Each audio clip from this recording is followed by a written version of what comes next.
Je ne suis pas historien. Je suis simplement curieux et passionné par l'histoire d'Amboise, et cette curiosité m'a amené à découvrir des éléments historiques que j'ai eu envie de partager.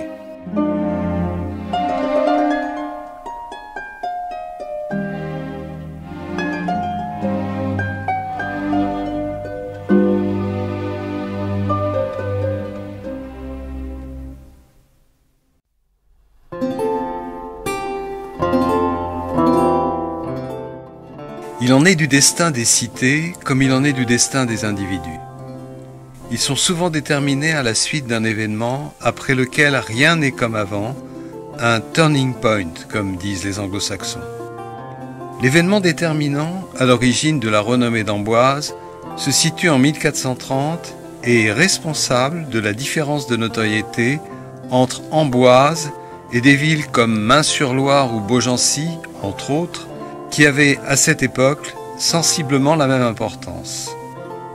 Avant cette date, Amboise avait déjà vu passer des rois comme Clovis, roi des Francs, qui vers l'an 500 avait rencontré Alaric II, roi des Visigoths, sur l'île d'Or, comme Henri II Plantagenet, roi d'Angleterre qui était venu à Amboise en 1170 avec Thomas Becket, avant que celui-ci ne retourne en Angleterre pour y être assassiné dans la cathédrale de Canterbury, ou encore comme Jean de Lebon, qui était passé à Amboise en septembre 1356 en se rendant à la bataille de Poitiers, où il allait être fait prisonnier par les Anglais du Prince Noir.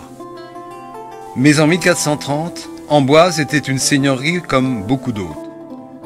Le château, à cette date, est la propriété de Louis d'Amboise, qui, en plus d'être seigneur d'Amboise, était aussi vicomte de Thouars et prince de Talmont, ce qui en faisait un des hommes les plus riches du royaume. Malheureusement pour lui, il ne bénéficiait pas auprès du roi Charles VII du crédit auquel sa richesse aurait pu lui permettre de prétendre. Le contexte était un peu particulier, puisque la France sur laquelle Charles VII régnait, même s'il venait d'être sacré à Reims avec l'aide de Jeanne d'Arc, était en grande partie occupée par les Anglais. Le conseiller principal du roi est alors son grand chambellan, Georges de la Trémoille. En cette année 1430, Louis d'Amboise, aidé d'André de Beaumont et d'Antoine de Vivonne, tente de s'emparer du roi et de son grand chambellan. Leur tentative échoue et le Parlement de Paris, siégeant à Poitiers en raison du contexte politique, condamne les trois séditieux à mort le 8 mai 1431. Les deux comparses de Louis d'Amboise, Beaumont et Vivonne, sont exécutés, mais Charles VII commute la peine de Louis en prison à vie, avec confiscation de tous ses biens. En 1437, Louis d'Amboise, revenu en grâce, est réhabilité et ses biens lui sont restitués, à l'exception du château d'Amboise, qui reste alors dans le domaine royal. C'est donc cette entrée du château d'Amboise dans le domaine royal qui va lui procurer cette importance, de telle sorte que de Charles VII à Louis XIV, 12 rois, ce qui représente le tiers des 36 Capétiens qui ont régné sur la France, vont y venir, ce qui est révélateur de son importance parmi les châteaux royaux.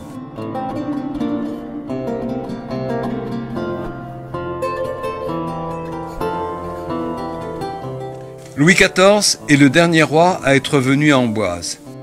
Il est aussi à l'origine de la venue à Amboise d'un personnage célèbre, il s'agit de D'Artagnan. En réalité, on connaît peu de choses sur D'Artagnan, qui s'appelait Charles de Batz de Castelmore, et dont on sait que les mémoires sont apocryphes. Il est vrai que la notoriété de D'Artagnan est surtout due à la plume d'Alexandre Dumas. Il n'empêche que ce personnage a vraiment existé et que sa présence à Amboise mérite d'être signalée. Le 17 août 1661, Nicolas Fouquet, surintendant des finances, donne une fête somptueuse en présence de Louis XIV dans son château de Vaux-le-Vicomte. Le luxe et les richesses étalées à cette occasion sont une des raisons de la décision de Louis XIV de faire arrêter Fouquet à Nantes le 5 septembre 1661 par d'Artagnan pour malversation. Fouquet et d'Artagnan vont remonter la Loire jusqu'à Amboise, où d'Artagnan va laisser Fouquet prisonnier et repartir sur Paris le 4 décembre. Fouquet, lui, ne repartira d'Amboise que fin décembre pour la prison de Vincennes. Après un long procès, il sera reconnu coupable de péculat, c'est-à-dire de prévarication, et condamné à la confiscation de tous ses biens et au bannissement. Mais Louis XIV, trouvant la peine trop légère, la commutera en prison à vie dans la forteresse de Pignerol dans les Alpes, où il mourra en 1680. Mais le séjour de Fouquet à Amboise sera à l'origine de la venue dans notre ville d'un autre personnage célèbre. Je veux parler de Jean de La Fontaine. Jean de La Fontaine était entré au service de Nicolas Fouquet en 1658, qui lui versait une pension poétique qui lui permettait de se consacrer à la littérature. En 1663, La Fontaine, qui n'a pas encore écrit ses célèbres fables, entreprend un voyage vers Limoges qu'il décrira dans un livre intitulé « Relations d'un voyage de Paris en Limousin » et qui le fait passer par Amboise le 30 août où il veut voir l'endroit où son bienfaiteur a été enfermé. Après avoir admiré la vue sur la Loire, il a une pensée pour Fouquet qui n'a pas pu en profiter et il écrit ce poème.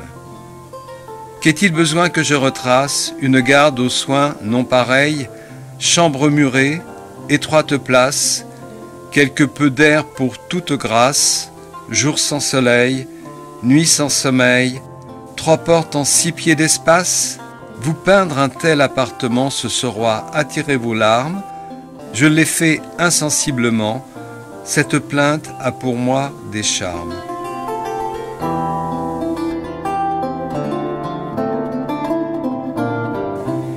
Je vais vous parler de Léonard de Vinci sous un angle inhabituel. Au 11 de la rue du Général Foy, il y a un portail métallique au-dessus duquel on distingue un B dans des lettres entrelacées. Ce B est le B de Bourreau, le notaire qui y avait son étude jusqu'en 1886, date à laquelle il la cède à Maître Queret. Vous vous demandez sans doute quel est le rapport avec Léonard de Vinci. J'y arrive. Le 23 avril 1519, Léonard de Vinci fait établir son testament en présence du notaire royal Guillaume Bourreau. Et ce Philippe Bourreau, qui cède son étude en 1886, est le descendant direct de Guillaume Bourreau, qui a reçu le testament de Léonard, et c'est une lignée de notaires qui se sont succédés pendant 396 ans à Amboise, qui pouvait revendiquer de descendre du notaire de Léonard de Vinci.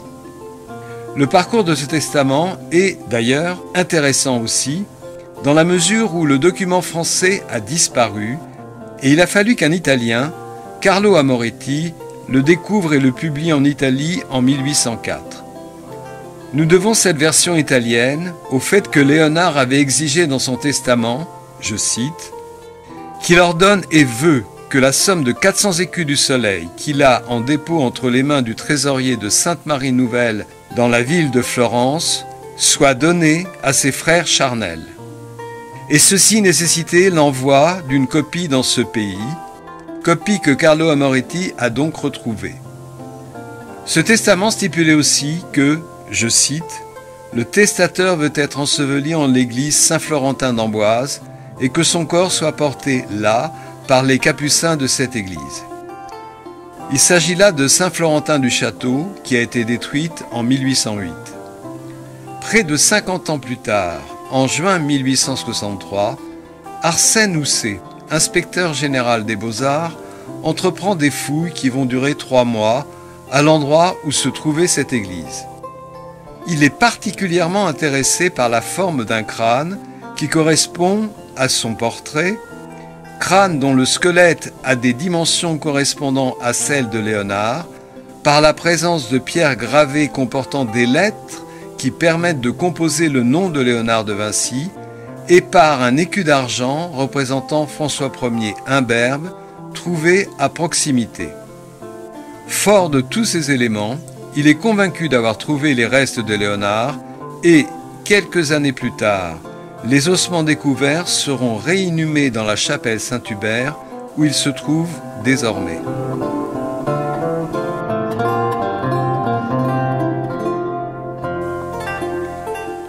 La Troisième République a eu 14 présidents et parmi les plus marquants, on peut citer Félix Faure, qui fut président de 1895 à 1899. Sa notoriété n'est pas due au fait qu'il ait été là dans les débuts de l'affaire Dreyfus, mais plutôt en raison des conditions très particulières de sa mort, raisons sur lesquelles je ne reviendrai pas ici. En 1861, âgé de 20 ans, Félix Faure arrive à Amboise pour finir son apprentissage et commencer son travail d'ouvrier tanneur pendant 18 mois à la tannerie du Mai. Cette tannerie était située aux 2 bis quai des Marais et comme on peut le voir sur cette photo prise il y a peu, une partie des bâtiments de cette tannerie subsiste toujours. Dans un livre intitulé Félix Faure intime, Paul Bluissen a écrit ceci. Il débarqua donc un beau matin et plut tout de suite par sa franchise et sa gaieté. Le père du Mai était dur aux jeunes. Félix, qui habitait une petite chambre en ville, arrivait à 5 heures du matin, travaillait jusqu'à 7 heures, avait un quart d'heure pour boire avec les camarades un verre de vin blanc. À 10 heures, on avait 1 heure pour déjeuner et le reste du jour, jusqu'à 7 heures, en toute saison, était pour le travail. C'est pendant cette période qu'il va faire la connaissance de Marie-Mathilde Belluot. Elle était la nièce de Charles Guinaud, qui allait devenir maire d'Amboise. Il va faire une cour assidue à Marie-Mathilde, même après avoir quitté la ville, et va revenir l'épouser à Amboise le 18 juillet 1865, avant d'entamer la carrière politique qui l'amènera à la présidence de la République. C'est d'ailleurs dans cette fonction présidentielle qu'il reviendra à Amboise le 26 mai 1896 pour inaugurer un buste de son oncle par alliance, Charles Guinaud. Ce buste se dressait à gauche de l'hôtel Morin, à l'endroit où se garent les voitures municipales. Après l'heure de gloire de l'inauguration présidentielle, ce buste a végété quelque temps dans la cour du lycée Léonard de Vinci, d'où, un jour, il a disparu et il erre maintenant dans un sous-sol poussiéreux des services techniques de la ville. Sic transit gloria mundi.